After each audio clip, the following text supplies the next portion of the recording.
previously, when Callia was spending quality time with her newborn baby Shasha, and Dr. Allen was helping by explaining the baby's behavior to her. Shyman unexpectedly entered the room and became jealous upon finding Allen beside Callia. Enraged, he reflected that the place Allen was occupying actually belonged to him, as he was the one who loved Callia the most. And as Allen left the room, Shyman sat beside Callia and inquired why she had escaped the capital and decided to give birth in the outskirts. Shocked, Callia responded that it was none of his business. She then reflected that despite Shyman was a kind man, his mother was evil, totally opposite to his character. Feeling gloomy, Shyman asked if he was the father of her child, to which Callia sternly declared that he was not the father of her child Shasha, and that her baby was hers alone, with no one else having any claim on him. So, let's dive into the chapters 50, 51 and 52 of the manhwa, The Baby Isn't Yours. Shyman's eyes turned predatory at hearing Callia's declaration. Enraged, he asks then who the father of her baby is if he isn't. To this, Callia responds that he doesn't need to know the details, because the man isn't even a good father and hates children. Springing at Callia, Shyman insists that whatever she says, he is sure he is the baby's father, and as she nervously embraces her baby closer to her chest, he reflects that she is a total fool since he knows she can't lie and won't admit that he is the child's father. In fact, the reason she hid her pregnancy and ran away is because she doesn't trust him at all. Besides, she's unsure of any plan for the future where they could truly be happy together. With a gloomy face, Shyman pleads with Callia to tell him the whole truth and say that her Shasha's father is none other than him. Witnessing his strange behavior, Callia flushes heavily, stating that his actions don't sound like himself. Hearing this, Shyman expresses that he has decided to change his strategy towards her. Perplexed, she inquires what kind of strategy he is talking about. Gazing at her, he reflects that he won't tell her right away but will confess his feelings are passionate, as by doing so, she can't help but know that she loves him so much. Moreover, he clearly recalls how he persistently played and spun around her in an attempt to make her notice how much he loves her. But he can't wait any longer and will convey his true feelings, revealing that he fell in love with her at first sight. So, he is going to display all his jealousy from this moment and begs her to look at him until she trusts his true love for her. Plus, he won't back down until she tells him that he is Shasha's father. Shyman then embraces Callia, declaring that he intends to make love to her until she admits she loves him. Hearing his feelings, she tries to protest, but he prevents her, expressing that all she needs to do is come to him. After this, Shyman leans in to kiss Callia, and as he gradually delivers a romantic kiss on her lips, she blushes right away.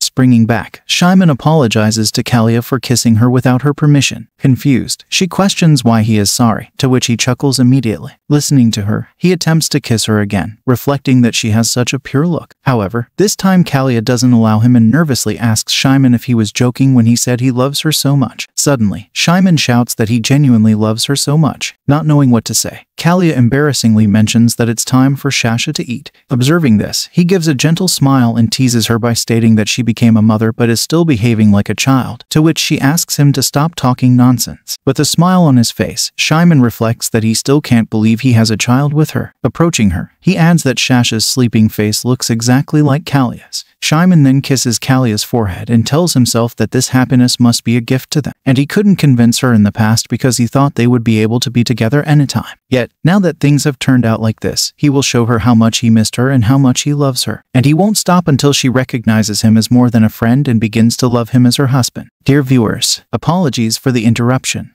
If you're genuinely enjoying the content on this channel, please consider hitting the subscribe icon with all notifications, since this little support of yours will help this creator continue delivering high-quality work to brighten your day.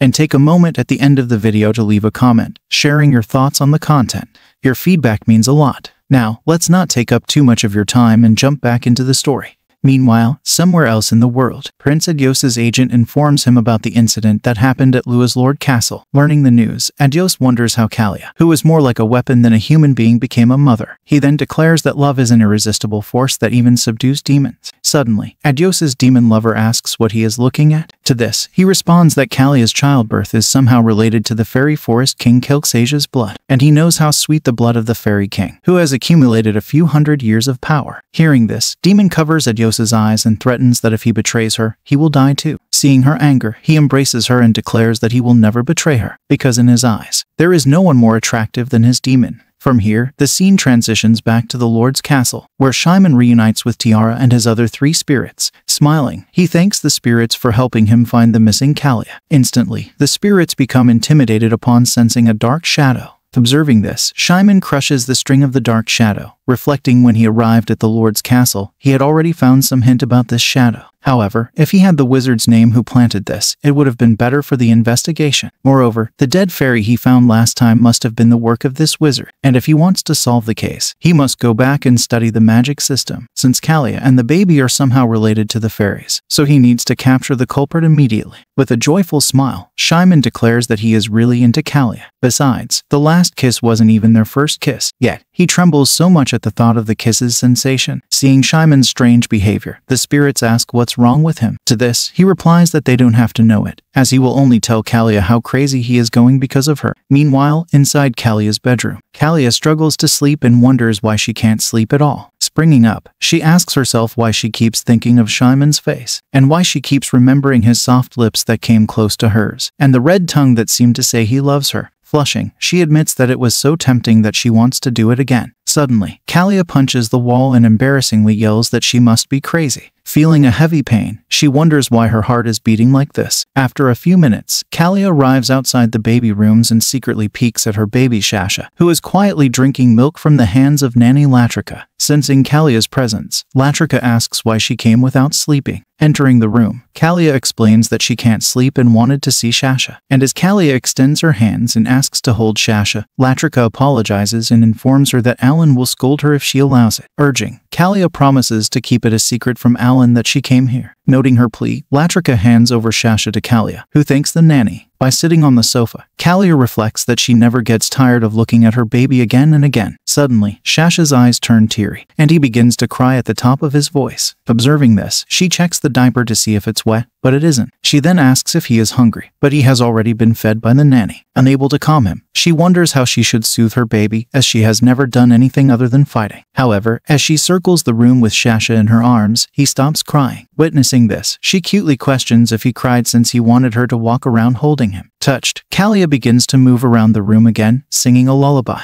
Some time later, Nanny Latrica returns, and at seeing the tired Callia, she inquires why she is holding the baby. Approaching, Callia hands Shasha back to the nanny and reflects that taking care of a baby is really hard. At receiving Shasha, Latrica starts to change his diaper, to which Callia asks how she can be so good at these things. Chuckling, the nanny informs her that she has taken care of 20 babies in 10 years, and Callia should slowly get used to it, as babies are so naughty. Even if it's hard, Callia must hug and love her baby a lot. Amid this, Gallus arrives in the room and questions why Callia is there, and as she explains that she couldn't sleep, Gallus scolds her for staying up all night. Gallus then drags Callia back to her room, ordering her to hurry up and go to rest. Arriving inside the room, Callia reluctantly tries to sleep in her bed. She mutters that despite it being hard, she will take care of Shasha often at night from now on, as it is a mother's duty to take care for her child, especially when her child is so pretty that she never gets tired of watching. And no matter how she looks at Shasha, her child is still very astonishing. Yeah, no one has ever been a mother in the first place, so little by little, she is slowly growing up with her child. Meanwhile, Father Shyman prepares a toy for Shasha's cradle, and when he arrived outside Callia's room to show the toy, Gallus informs that she has already slept, so he can't wake her up. Gallus then suggests that he go and meet Shasha in place of Callia, and as Shyman enters the baby's room, the nanny hands over Shasha to him. Holding Shasha in his arms, he asks him to get acquainted with him very soon, and on the top of that, Shyman wants Shasha to be naughty with him too.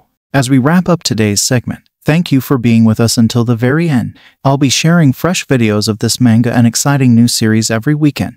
Your support is invaluable, so please subscribe and hit the notification bell to stay updated. Your encouragement keeps the channel thriving, and I appreciate it immensely. Until next time, take care and goodbye.